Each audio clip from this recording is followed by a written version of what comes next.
Located about 15 miles north of Boston, the Colonel Joshua Harnden Tavern is a well-preserved historic building that highlights the exceptional construction practices of the late 18th century. Owned by the town of Wilmington, the building originally opened as a tavern by Revolutionary War veteran and town selectman Colonel Joshua Harnden, serving the community from 1794 to 1807. Constructed circa 1770, this Georgian-style farmhouse is attributed to local carpenter Ebenezer Jones, but it is Colonel Joshua Harnden who profoundly shaped its legacy.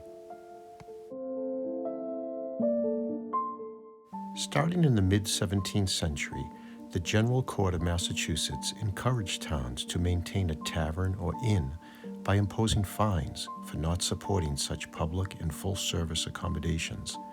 As a prominent resident of Wilmington, Joshua Harnden embraced this civic and social role, opening the doors of this home as a beloved inn and public house for about 13 years. Taverns like this played diverse roles in the Commonwealth's history. Serving as vital community hubs, they offered food, drink, information, and lodging.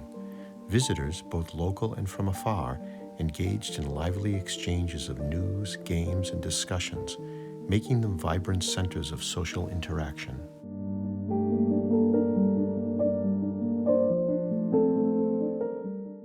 Next to the tavern is the kitchen, also called the keeping room, where nearly every vital household activity took place.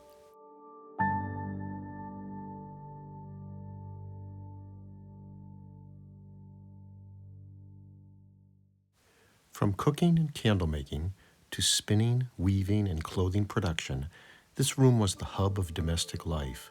Over the generations, Joshua Harnden's wife, Sarah, and, later in the 19th and 20th centuries, Abigail Brown, along with her daughter, Abigail, would spend much of the day in this room, hence the name Abigail's Kitchen.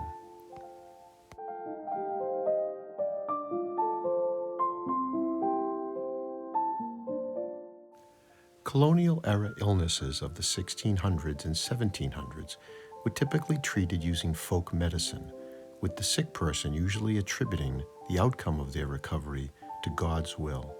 As an act of desperation, people sometimes would try miracle cures, peddled by traveling salesmen or advertised in magazines, which often overstated the symptoms they could treat. Surgery was a last resort, reserved for dire situations. Procedures were perilous and painful, frequently resulting in death from shock or infection. Dr. Brown, credited as the father of orthopedics, hailed from Wilmington. Renowned for his expertise in spinal and tendon surgery, Dr. Brown left a lasting legacy in the field.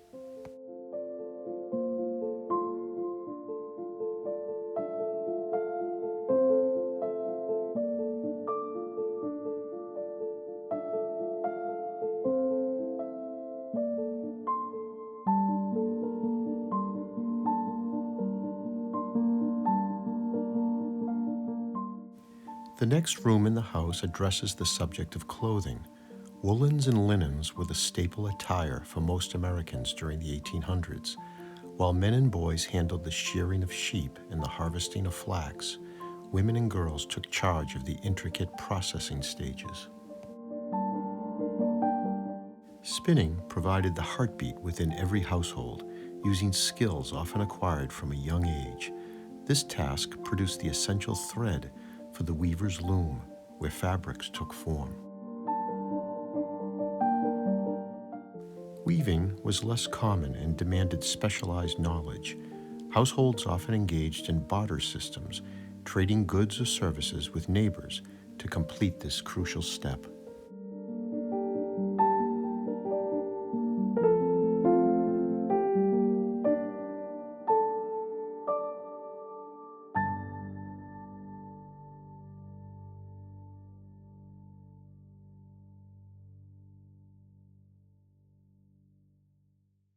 In 1726, well before the opening of Harnden Tavern, Judge Samuel Sewell, known for his role in the Salem witch trials, sold land in what was then called the Land of Nod, now North Wilmington, to Samuel Dummer, who built a nearby house in 1730.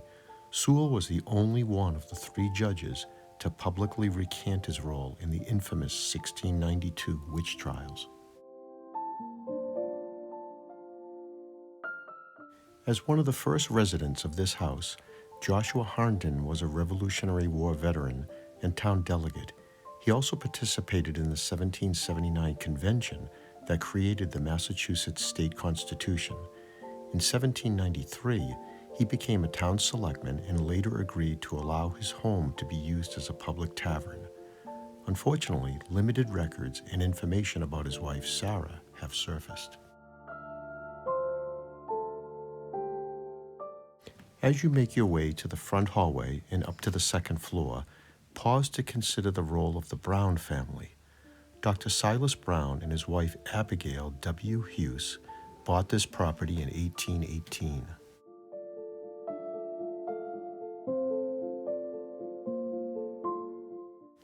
Abigail was the granddaughter of Stephen Hughes, a doctor from the nearby town of Methuen, who accompanied General Burgoyne's defeated troops to Cambridge in 1777.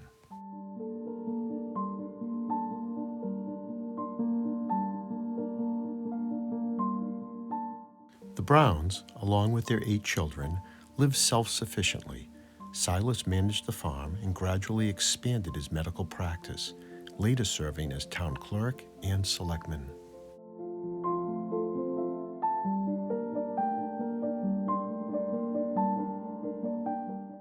The object on the mattress is a bed key. It is a wooden tool to tighten ropes on bedsteads. In the 1800s, whole families often shared beds, especially in the winter.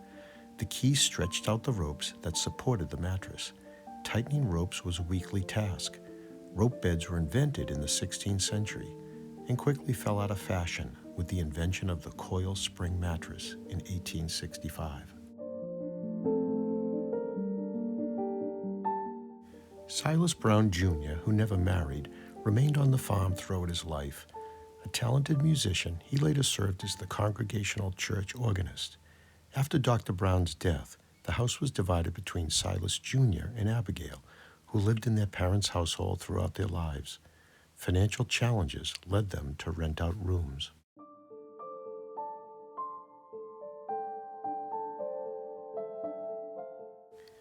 The pan would be filled with embers and placed under the covers of a bed. Besides the risk of fire, it was recognized that the fumes from the embers were noxious. Silas Jr. and Abigail's niece, Maria Blanchard Brown, leased and then purchased the property in the 1890s, adding a carriage house in 1893. The farm stayed in the family until 1943.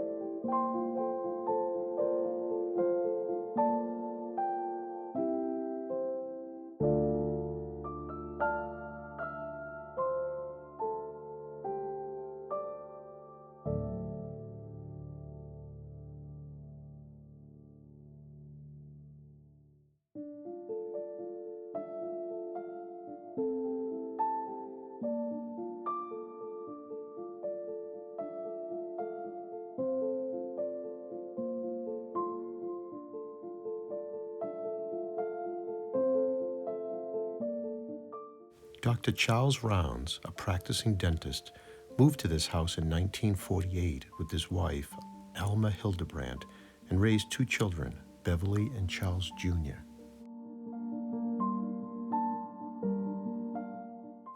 Charles Jr. earned his dental degree in 1967 and went into business with his father. After the elder Dr. Rounds' passing, the property was sold to a developer who had plans to build a hotel at the site. In 1973, the town voted to acquire the property by eminent domain. In 1975, Morris leased the 1870 L of Harnden Tavern as his apartment. humorously calling it the White House. Major Morris served during World War II as a B-24 turret gunner. After his plane was shot down over the Pacific, he was held as a Japanese prisoner of war for 6 months before escaping. He later served as town manager. After his 1945 discharge, he continued his military service, retiring as a major in 1965.